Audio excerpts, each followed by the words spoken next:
नमस्कार दोस्तों, सनातन लॉजिक 9196 में आपका स्वागत है। आज मैं आपके लिए माघ महात्म की कथा लेकर आई हूँ। दोस्तों, मैं एक बार में ही आपको सारी कथाएं नहीं सुना सकती हूँ क्योंकि वीडियो बहुत लंबा हो जाएगा। मैं एक एपिसोड में एक कथा सुनाऊंगी और लगातार इसके एपिसोड बनाऊंगी और आपको पूरा माघ महात्म सुनाऊंगी। माघ महात्म की ये कथाएं सतयुग में स्वयं भगवान शिव द्वारा मातेश्वरी पार्वती जी को सुनाई गई थीं। उसके बाद त्रेता युग में इन्हें महर्षि वशिष्ठ जी ने महाराज दिलीप को सुनाया था और द्वापर युग में भगवान दत्तात्रेय जी ने सहस्त्रबाहु को ये कथाएं सुनाई थीं। सभी पापों से मुक्ति दिलाकर इस लोक में सर्व सुख, धन, वैभव, रिद्धि सिद्धि और अंत में मोक्ष प्रदायक है यह पावन कथाएं। प्रथम अध्याय। सूत जी ने कहा, हे ऋषियों, भूमंडल के समस्त राजाओं महाराजाओं में श्रेष्ठ पुण्यात्मा और प्रतापी इक्ष्वाकु वंशी महाराजा दिलीप ने एक दिन अपने अनुचरों सहित सब प्रकार से पूर्ण सुसज्जित होकर आखेट के लिए प्रस्थान किया। उनके अनुचर तथा सहायक भी सभी प्रकार के अस्त्र शस्त्रों से सुसज्जित थे। वन में पहुंचकर सभी शिकार की खोज में इधर उधर दौड़ने लगे। जैसे ही किसी अनुचर को कोई वन्य पशु दृष्टिगोचर होता, वैसे ही वह महाराजा दिलीप को सूचित करता।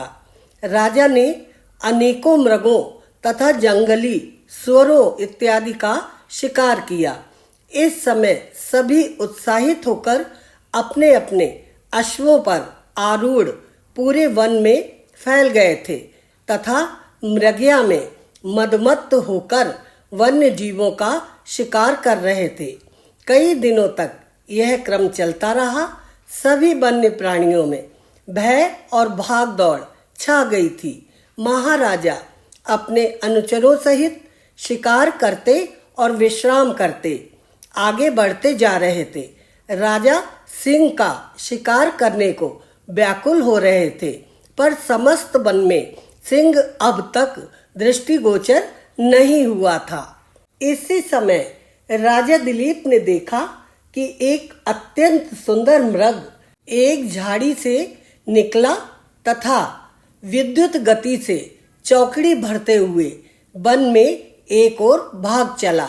राजा दिलीप ने जैसे ही उस मृग को देखा, वैसे ही अपना घोड़ा उसके पीछे दौड़ाकर उसका पीछा करना शुरू कर दिया, किंतु मृग के भागने की गति इतनी तीव्र थी कि राजा का अश्व उसके पास पहुंच ही नहीं पा रहा था। भगवान शिव जी ने पार्वती जी को बतलाया, हे पार्वती, यह कोई साधारण वन मृग न था, बल्कि मायावी मृग था। कभी वह मायावी मृग वायु वेग से उड़ता प्रतीत होता और कभी लंबी लंबी छलांगे और कुलाचे भरता हुआ वन में अदृश्य हो जाता। राजा को अपने धनुष पर शर संधान कर उस मृग का आखेट करने का अवसर ही प्राप्त नहीं हो पा रहा था। इस प्रकार अत्यंत कठिन मार्गों से गमन करता हुआ वह मृग राजा को भ्रमित और श्रमित करता हुआ कठिन और दुर्गम मार्गों से भागता रहा और अत्यंत दुर्गम लता गुल्मों से आच्छादित कंटकाकीर्ण प्रदेश में घुसकर अदृश्य हो गया। राजा भी मृग के पीछे पीछे अपने अनुचरों सहित वन के उस दुर्गम भाग में प्रविष्ट हो गए, परंतु अब वह मायावी मृग वहां से लुप्त हो चुका था। थके हुए राजा और उनके अनुचर प्यास से व्याकुल हो रहे थे। कुछ दूरी पर प्यास से व्याकुल राजा और उसके अनुचरों ने एक अत्यंत सुंदर और रमणीक जलाशय देखा। इस सरोवर की शोभा देखकर राजा और उसके अनुचर प्रफुल्लित हो उठे। सरोवर का जल अत्यंत स्वच्छ, निर्मल तथा पारदर्शी था। जल में मछलियां विहार कर रही थीं तथा मध्य भाग में सुंदर सुंदर कमल खिले थे। इस जलाशय के सुंदर और निर्मल जल को देखकर ही राजा का मन प्रसन्न हो गया था और वह अपना सारा श्रम और क्लांति भूल गया था। सभी अपने अपने अश्वों से उतर गए और उन्हें जलाशय के किनारे के वृक्षों से बांधकर विश्राम करने लगे। थकावट दूर होने पर सबने सरोवर में स्नान किया और मध्याह्न संध्योपासना करके भोजन किया। भोजनोपरांत राजा अपने अनुचरों सहित सरोवर के वृक्षों की छाया में विश्राम करने लगे।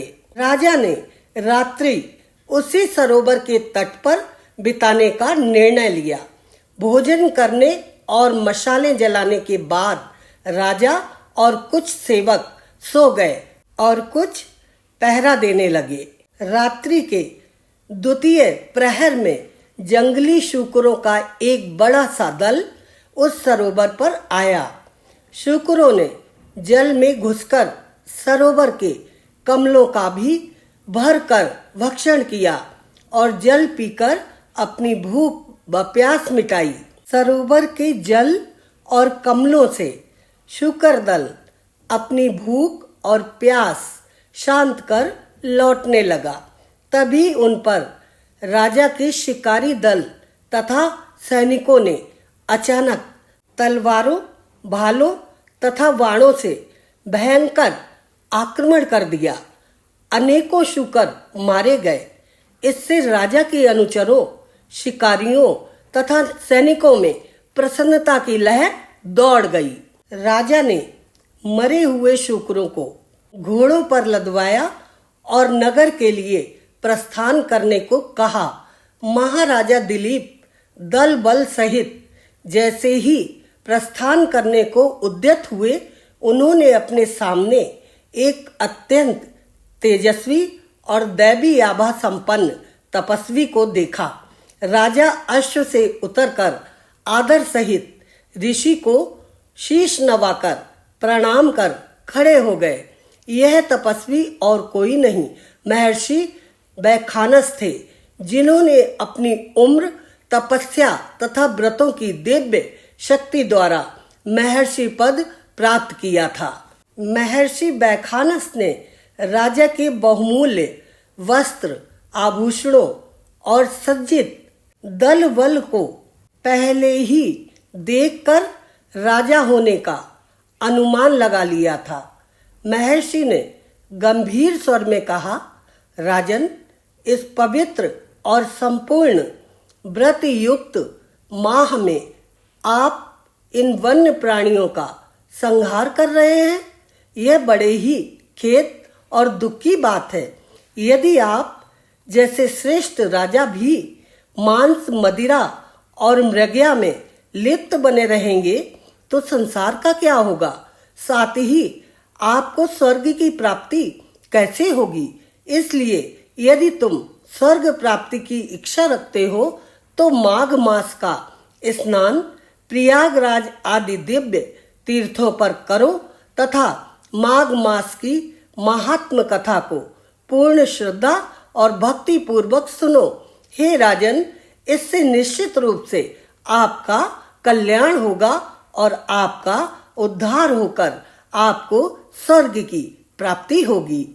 इति श्री पद्म पुराणे माघ महात्म्ये प्रथमो अध्याय समाप्तः। दोस्तों, माघ महात्म का प्रथम अध्याय समाप्त हो गया है। शीघ्र ही द्वितीय अध्याय लेकर आपके सामने प्रस्तुत होंगी। हमारे चैनल पर अगर आप पहली बार आए हैं तो सब्सक्राइब कर लीजिए और बेल आइकन को दबाना ना भूलें। जाने से पहले वीडियो को लाइक कर दीजिए। राधे राधे।